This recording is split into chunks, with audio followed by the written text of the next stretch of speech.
Hi, I'm Miss Teresa. Welcome back to this edition of Foodie Friday at the Balch Springs Library. Today we're going to make these cute little cocoa bombs, perfect for the holiday season. So if you're ready, let's get started. Okay, so let's go over what you're going to need for your cocoa bombs. You're going to need some chocolate that you're going to melt. I have milk chocolate. You can use semi-sweet, dark, whatever you want. You can even use white chocolate. You're going to need some kind of cocoa powder. This one has peppermint in it.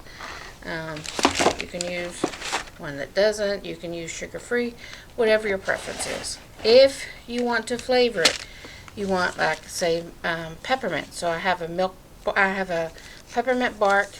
You can put in there. You can chop it up. You could crush some peppermint. You can have peppermint spoons. I got these at Dollar Tree. You get 6 of them for $1.25. How great is that? You're going to need some marshmallows because, of course, what's any hot chocolate without marshmallows? And then you're going to need some cups. Now, let's go over the cups. I prefer these little daisy cups because they're all the way smooth on the inside, whereas the plastic cups have those ridges that go across. I don't like that. That's just your preference, okay? So, to start off with, and it's going to seem odd, we're going to cut the daisy cup straight down the middle. And the reason why we do this is because it's going to be easier to get the bomb out, okay? So, since we cut it, we need to fill it with chocolate. We're going to actually tape that piece back together, okay? Alright, just like that. We just put some tape down the middle, okay? Now, what I'm going to do is I'm going to take my chocolate, I'm going to go microwave this, in a bowl. Microwave it for a minute to begin with, and then do every 10 seconds in between afterwards until it's completely melted, okay? Whenever you're doing this, a tip that I didn't bring, I forgot, is if you're doing a large batch, is to have a heating pad and put your bowl of melted chocolate on top of your heating pad. That way it keeps the chocolate warm without scorching it, and you can do quite a bit of these, okay? So let me go melt these and we'll be right back. Okay, so we're back. You can see my chocolate is all melted. So now I'm going to get the cup that I have that I put the tape on, and I'm just putting a spoon of chocolate in, and we're going to kind of maneuver it around until you can get all the sides coated and the bottom coated, okay? And you want a pretty thick coat on there because the last thing you want is your cocoa bomb to start leaking out. Now, if your chocolate's more runnier than mine, mine's pretty thick, you could just turn your cup around like that until you can get it all coated. Shake out any extra you may have.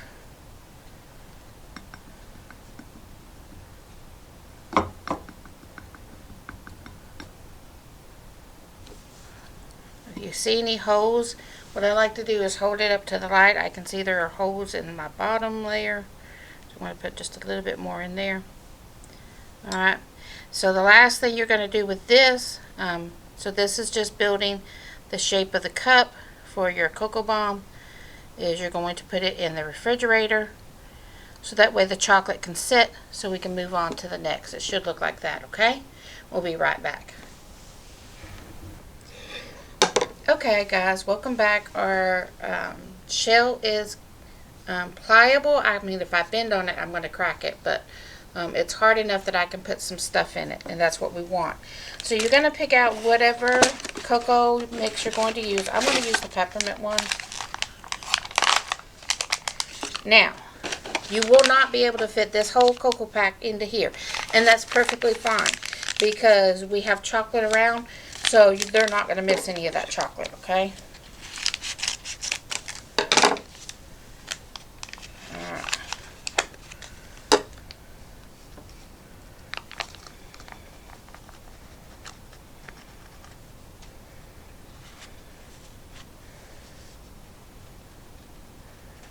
Alright, so I'm going to stop about right there. That's about half the pack.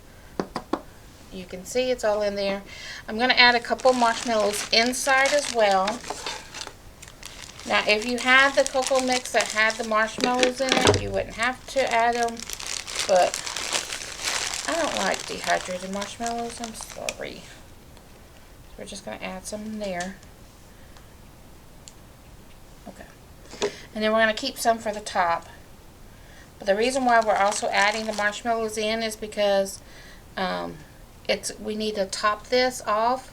So since we need to top it off, we're going, ooh, and I forgot my thing. I forgot my spoon. So we have these. We're just going to cut one out. Now you don't have to use these spoons. You could use a peppermint stick. You could use whatever you wanted. I'm just using the spoon because it's a peppermint hot chocolate, so I thought it would be cute in there. Alright, so now we're going to take some more of our melted chocolate and we're going to just pour right on top, and we're going to cover these marshmallows. Okay? And again, you could expedite your drying process or your hardening process by putting it in the freezer or refrigerator, okay?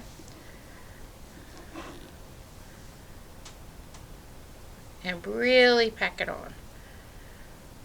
Alright. Alright, so now we got the top done. And yes, I know I oozed all over the place. That's just me. If I don't make a mess, I'm not making it correct. So then we're going to take this and we're going to add some marshmallows on top.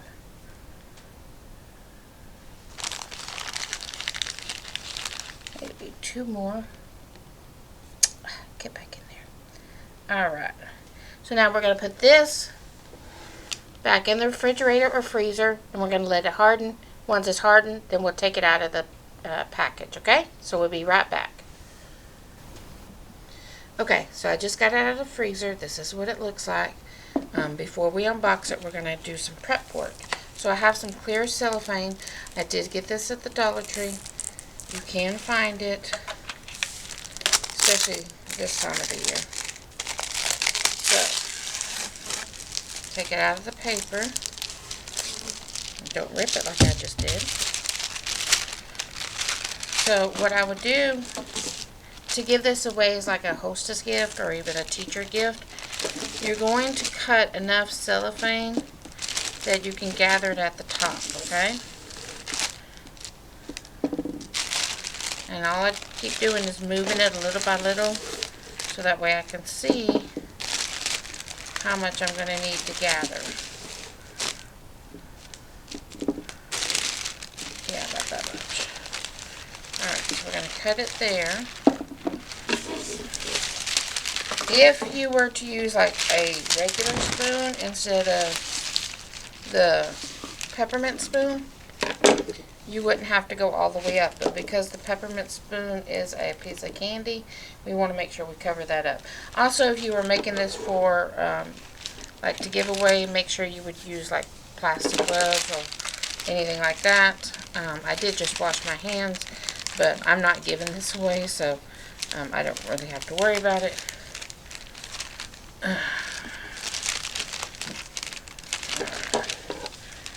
I'm going to cut that basically in half. I'll tell you, that cellophane is giving me fits today. Alright, and then we have our curling ribbon that we're going to need. You could also use like a mini rubber band to help you, but you don't have to. So we're going to take the part that we glued down, that we taped down, we're going to open it up so that way we can get this on out of there. Okay.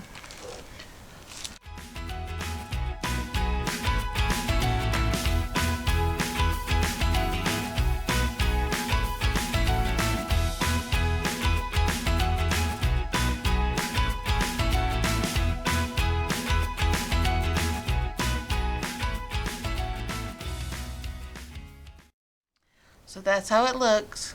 So it's all chocolate ready to go. So then you just gather up your cellophane.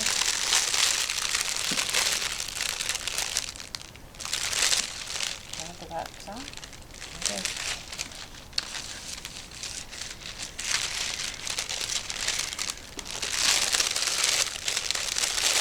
And we're going to put a little bow on it.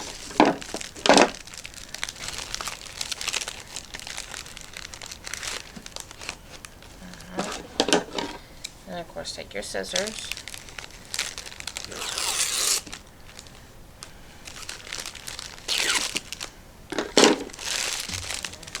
There you go. Perfect little hostess gift or to send out to your teachers. So there you go. I hope you enjoy your cocoa bomb. Thank you for joining us for this edition of Foodie Friday at the Box Springs Library. I hope you had fun making the cocoa bomb for the holidays. Remember, you can change up any flavor to your liking. And remember also to like, share, comment. We love seeing your creations. And until next time, bon appetit.